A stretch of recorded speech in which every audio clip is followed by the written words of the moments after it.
They form the world's greatest force, dedicated to truth, peace, and justice for all men. If you were a kid on Saturday morning in the fall of 1973, there was 1 hour of television that felt bigger than everything else on the dial. The Hall of Justice, the Wonder Twins, Batman, Superman, Wonder Woman, all in one place every single week. But behind that iconic lineup was a production history full of compromise, network pressure, and decisions that slowly hollowed the show out from the inside. This is Super Friends, 1973, how the 70s cartoon smash hit fell apart. Segment 6, DC Comics comes to Saturday morning. Super Friends did not arrive out of nowhere. For Luthor's sake as well as ours, we must reactivate his device and get back our powers. By 1973, DC Comics had already spent years trying to get its most famous characters onto the screen in a way that felt worthy of them. The Batman television series, which ran on ABC from 1966 to 1968, had been a cultural phenomenon. Campy, colorful, and wildly popular for its first 2 seasons, before its ratings collapsed and it was canceled abruptly. Superman had appeared in animated form as far back as the Fleischer Studios shorts of the 1940s, and there had been a Filmation-produced Superman animated series in the late 1960s. But a show that brought the full breadth of the DC universe together, Superman, Batman, Wonder Woman, Aquaman, and more under one roof, had never been attempted. Can't budge. There is no way out. And we're headed straight for the sun. Hanna-Barbera Productions was the studio that took on the challenge. By 1973, Hanna-Barbera was the dominant force in American Saturday morning animation. They had built that dominance on a foundation of economical production techniques, strong character designs, and an instinct for what young audiences responded to. The Flintstones, Scooby-Doo, Yogi Bear, the studio's catalog was already enormous, and their working relationship with the major television networks was established and trusted. A BC commissioned the show, and Hanna-Barbera went to work. The challenge was immediately apparent. DC's most famous characters came with decades of accumulated mythology, clearly defined personalities, and a fan base that had expectations. It won't be necessary. The defendants are quite helpless without their weapons of justice. Translating that richness into a Saturday morning format, with its strict time constraints, its network standards requirements, and its target audience of children between the ages of 6 and 12, required compromises from the very beginning. The creative team made a decision early on that would define the show for its entire original run and generate criticism that has followed it ever since. Rather than placing the established DC heroes in genuine conflict, rather than giving them real villains, real stakes, and real danger, they surrounded them with a trio of original characters, Wendy, Marvin, and their dog, Wonder Dog. These were civilian teenagers with no superpowers, and their function in the show was to give younger viewers a point of identification, a human entry point into a world of extraordinary beings. Whew, that's cutting it close. The decision made a certain kind of commercial and developmental sense. Children's television in the early 1970s was operating under increasing scrutiny from advocacy groups and regulators who were concerned about the level of violence in Saturday morning programming. Action for Children's Television, founded in 1968, had been pushing networks and studios to reduce aggressive content and increase educational value in children's programming. Hanna-Barbera and ABC were navigating these pressures carefully, and a show built around cooperation, problem-solving, and non-violent resolution of conflicts was considerably easier to defend to network standards departments than one built around superhero combat.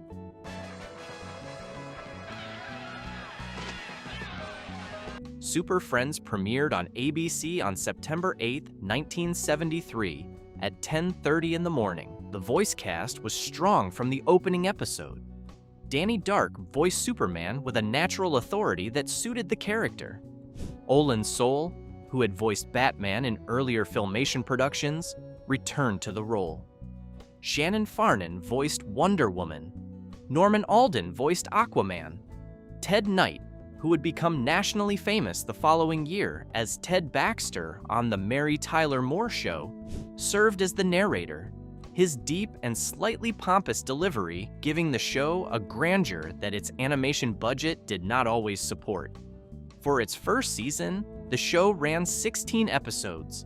The ratings were decent, solid enough to justify its time slot and confirm that ABC had made a reasonable investment.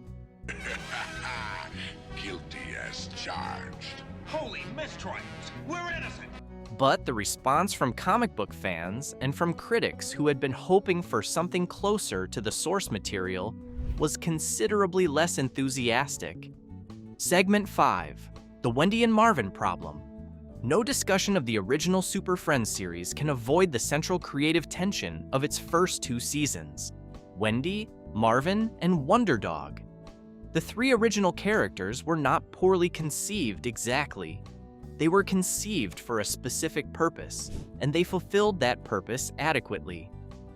Wendy and Marvin were curious, enthusiastic, and well-intentioned. The kind of young viewers the show was made for, essentially projected onto the screen as participants in the adventure. Wonder Dog was comic relief.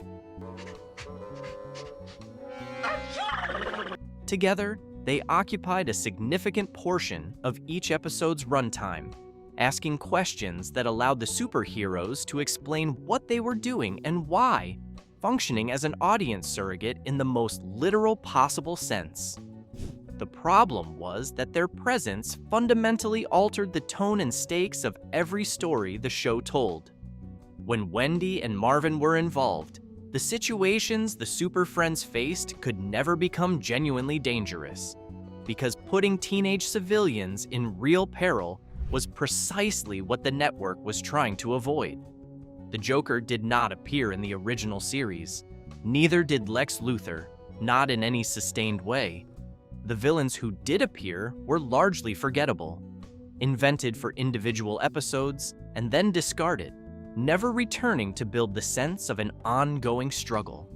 Anyone could ever find us. Wonder Dog could. He's like one great bloodhound. The Super Friends talked their way through problems, found non-violent solutions, and neutralized threats without ever quite confronting them head-on.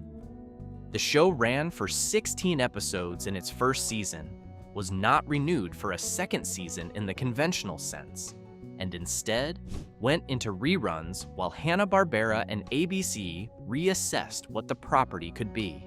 During this hiatus, which lasted from 1974 through 1976, the episodes continued to air in rotation, keeping the characters in front of a Saturday morning audience and maintaining the commercial relationship between the network, the studio, and the DC license.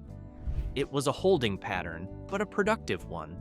It bought time for Hanna-Barbera to rethink the approach and return with something stronger. Segment 4, The Return and the Wonder Twins. In 1977, Super Friends came back.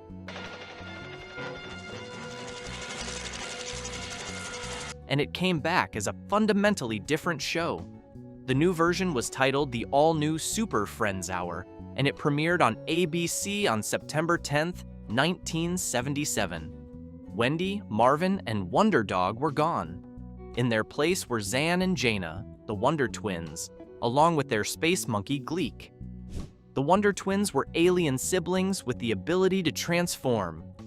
Zan into any form of water, Jaina into any animal, and their activation phrase, spoken as they touched their rings together, became one of the most recognized elements of the entire Super Friends franchise.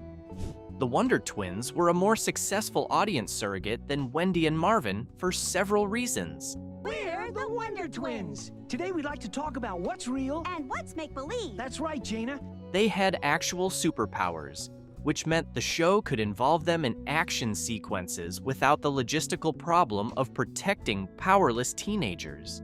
Their transformation abilities were visually interesting and easy for children to imitate. The ring-touching gesture and the activation phrase were the kind of thing that children in school playgrounds were repeating within weeks of the show's return. And as alien characters, rather than human teenagers, they brought a perspective to the team that could accommodate curiosity and wonder without the characters seeming naive or childlike.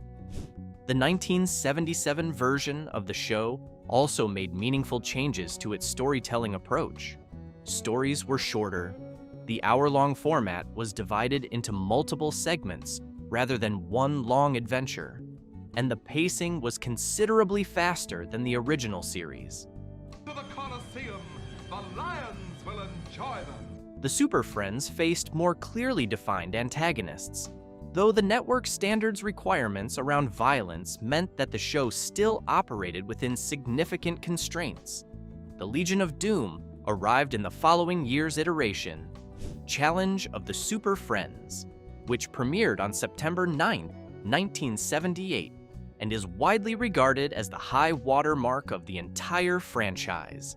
The Legion consisted of 13 villains drawn from DC Comics: Lex Luthor, the Joker, the Riddler, the Scarecrow, Giganta, Gorilla Grodd, Cheetah, Black Manta, Captain Cold, Sinestro, Toyman, Bizarro, and the Brainiac. The Hall of Doom, their swamp-based headquarters, became as visually iconic as the Hall of Justice. Challenge of the Super Friends gave the franchise something it had been missing since its very first episode. Now all we have to do is get back into the future. Genuine antagonists with genuine menace. The Legion's schemes were elaborate and frequently creative. The conflicts between the Super Friends and their assembled enemies had a scope and energy that the earlier seasons had never managed. For a generation of children who had grown up with the more constrained original series, the arrival of the Legion of Doom felt like the show had finally become what it always should have been. Each episode of Challenge followed a structure that the 1973 series had never managed to sustain. The Legion would devise a plan, execute it, and the Super Friends would have to discover and dismantle it, usually against the clock. The Hall of Doom itself became a genuine presence in the show's mythology. The witnesses will now testify. It's true, Your Honor. A counterpart to the Hall of Justice, designed along sinister lines, rising from a swamp at the edge of some unnamed wilderness. For viewers who had been waiting 5 years for the show to deliver on its own premise, the 1978 season was a genuine arrival. The writing in Challenge was also sharper than the franchise had previously managed. The villains were given distinctive motivations: Lex Luthor's intellectual arrogance, the Joker's chaotic energy, Black Manta's ferocity, and the show moved between its large cast of antagonists with enough economy that none of them felt entirely wasted. 16 episodes is not a large canvas, but the season used what it had effectively. Let's go! The voice work during this period was particularly strong. Danny Dark's Superman, Olin Soule's Batman, and Shannon Farnon's Wonder Woman had by now achieved a consistency and familiarity that gave the show real character continuity. The villains were voiced with evident enthusiasm. The actors understood that they were playing iconic roles, and the performances reflected that understanding. Elements necessary to suggest action. Mouths moved, arms raised and lowered. Characters walked against moving backgrounds. But the level of detail and movement that a Disney theatrical production would contain was simply not present, and it was not present by design. Limited animation was cheaper, faster to produce, and entirely adequate for the television format in which it was being used.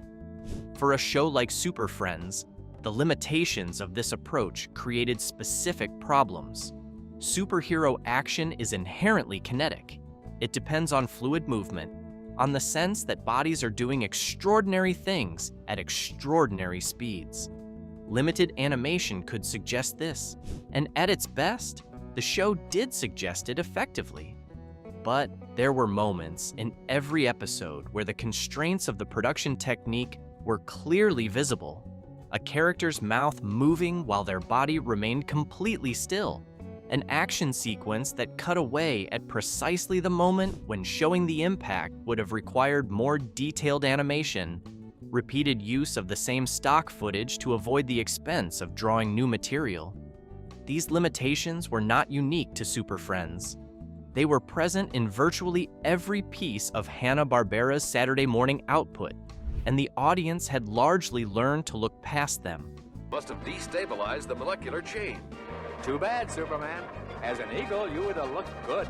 But they became more noticeable as the show's ambitions grew. The introduction of the Legion of Doom and Challenge of the Super Friends created storytelling scenarios that the production technique strained to accommodate. 13 villains pursuing elaborate schemes against a team of superheroes required a level of visual complexity that the studio's economical approach to animation was not always able to deliver. The music carried a considerable amount of the weight that the animation could not. Hanna-Barbera had developed an extensive library of stock cues that were recycled across multiple shows simultaneously. A suspense passage used in Super Friends might appear in the same morning Scooby-Doo episode. The writing process operated under similar constraints, with stories written and delivered on schedules that left little room for extended development. Quick, Robin. We'll turn this thing off from inside. The result was material that was competent and functional without always being inspired, with occasional exceptions that found something genuinely interesting to do with the premise, but exceptions nonetheless. Segment 2, the later years and the slow fade. After the peak of challenge of the Super Friends in 1978, the franchise continued, but in iterations that progressively moved away from what had made that season work. The World's Greatest Super Friends aired in 1979 and consisted of just 8 episodes. The Legion of Doom was gone, replaced by a rotating cast of one-off antagonists, a significant step backward from the serialized villain structure that had given Challenge its energy. The format had changed again, with longer individual stories replacing the multi-segment structure of the 1977 season. The results were uneven, and the ratings reflected the drop in quality. Throughout the early 1980s, the franchise continued under different titles, and the 1984 iteration made the most significant creative leap since Challenge of the Super Friends 6 years earlier. Super Friends, the legendary superpowers show, premiered in September 1984, and with it came a villain the show had never come close to touching before. Darkseid. Darkseid, the ruler of Apocalypse, a planet of fire pits and enslaved populations, had been a DC Comics creation since 1970, introduced by Jack Kirby as the centerpiece of his Fourth World mythology. It's headed straight for Metropolis. At its present course and size, it could destroy the entire city. He was not a conventional supervillain with a scheme and an escape plan. He was a conqueror on a cosmic scale, his face carved from gray stone, his eyes capable of firing the Omega beams, bolts of energy that could disintegrate or teleport anything he directed them at. His defining obsession in the comics was the anti-life equation, a formula that, if found, would give him absolute dominion over the will of every living being in the universe. He did not want to rob banks or rule a country. He wanted to end free will entirely. That is not a premise that Saturday morning television had ever tried to carry before, and the 1984 Super Friends season deserves credit for attempting it. The version of Darkseid that appeared in the legendary Superpowers show, Not even Superman could have survived. was voiced by Frank Welker, who brought a measured, cold authority to the character. less theatrical than many animated villains of the era, more genuinely threatening for it. Welker's Darkseid did not monologue excessively or explain his plans at length. He simply acted, and the weight of the character came through in the performance. The 1984 season also benefited from noticeably improved animation, cleaner lines, more fluid movement, and a color palette that felt more contemporary than the earlier Hanna-Barbera iterations. For viewers who had been watching since 1973, the visual upgrade alone was striking. The show looked like it had been remade, not merely continued. The Superpowers team, Galactic Guardians, which ran in 1985 and 1986. Who's that? Continued in this direction and introduced a character whose significance would only become fully apparent decades later. Cyborg, Victor Stone, a former star athlete whose body had been catastrophically injured and rebuilt with experimental cybernetic technology by his scientist father, first appeared in DC Comics Presents number 26 in 1980 as one of the founding members of the new Teen Titans. By 1985, he had become one of DC's more popular younger characters, and his inclusion in Galactic Guardians reflected the show's increasingly direct responsiveness to what DC was actually publishing. His appearance in the 1985 season was not a major narrative event. He joined the team and participated in the season's adventures without the kind of origin story treatment that a later production might have given him. But the fact of his presence was significant. It placed Cyborg in animated form years before the character achieved the cultural prominence he holds today. Be my charming personality. It looks like a seed pod. When DC restructured its continuity in the New 52 in 2011 and made Cyborg a founding member of the Justice League, and when he later appeared in the 2017 Justice League film, those quiet 1985 Super Friends episodes became a footnote in animation history that fans of the original run could point to with a certain quiet satisfaction. But something essential had shifted. The cultural moment that had made the original Super Friends feel genuinely important. The particular intersection of Saturday morning television culture, DC Comics mythology, and the specific audience of children who grew up in the 1970s You over, Darkseid. had passed. By 1985 and 1986, that audience was in its teens and 20s, too old for Saturday morning cartoons. The children who were the right age for the Superpowers team, Galactic Guardians had grown up in a different media environment, with different reference points and different expectations. The show's final episode aired on November 15th, 1986. It ended not with a finale, but simply with a cessation, the way that most long-running animated series ended during this period. There was no wrap-up, no acknowledgement that an era was closing, no final adventure designed to give the characters a send-off. The Super Friends simply stopped, and the Saturday morning time slot moved on to other things. Segment 1, Why It Fell Apart and What It Left Behind. The decline of Super Friends was not the result of any single decision or any catastrophic failure. It was the result of an accumulation of factors, some within the production's control. I have before me Exhibit A, Green Lantern's power ring. Many not. The network standards environment of the 1970s had shaped the original series in ways that limited its creative possibilities from the very beginning. The restrictions on violence and conflict that had produced Wendy and Marvin and that had kept genuine DC villains off the screen for the entire original run were not arbitrary. They reflected real regulatory and advocacy pressure that Hanna-Barbera and ABC were navigating carefully. But those restrictions also meant that the show could never fully become what its premise promised. The production model that Hanna-Barbera used, economical, output-focused, reliant on stock footage and limited animation, was efficient and commercially rational, it was also a model that produced a ceiling on quality, a point beyond which the show could not rise regardless of how good the writing or voice performances were.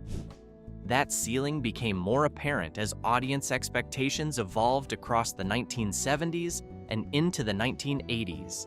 The fragmentary nature of the franchise itself, so many different versions, so many different titles, so many different team configurations across 13 years, worked against the kind of accumulated emotional investment that sustains long-running series. Each new iteration required new audiences to orient themselves, and the continuity between versions was loose enough that the show never quite built the persistent mythology that the DC Comics source material contained. Our new space station has some view, eh, Wonder Woman? Actually, I'm expecting a friend to come by. And yet, what the show left behind was genuinely significant, larger in many ways than its creative limitations might suggest. For an entire generation of Americans who grew up in the 1970s, Super Friends was their first and primary encounter with DC's most famous characters: Superman, Batman, Wonder Woman, Aquaman. For millions of children, the animated versions came first, and the comics, the films, and the later television adaptations were understood through the lens of what Saturday morning television had established. The voices, the character dynamics, the visual design. These became the baseline against which everything that followed was measured. The Legion of Doom, introduced in Challenge of the Super Friends, became one of the most recognizable villain collectives in American popular culture. The Justice League crime computer to calculate the Legion's next plan of attack. The computer indicates the Legion of Doom's next target. The image of 13 of DC's most dangerous characters assembled in the Hall of Doom, pursuing coordinated schemes against the gathered heroes, established a template for superhero team antagonism that echoed through decades of comics, films, and television that followed. The cultural shorthand of the Hall of Doom, the swamp, the structure rising from the water, the assembled evil, has appeared in references and parodies so frequently that it operates independently of the show that created it.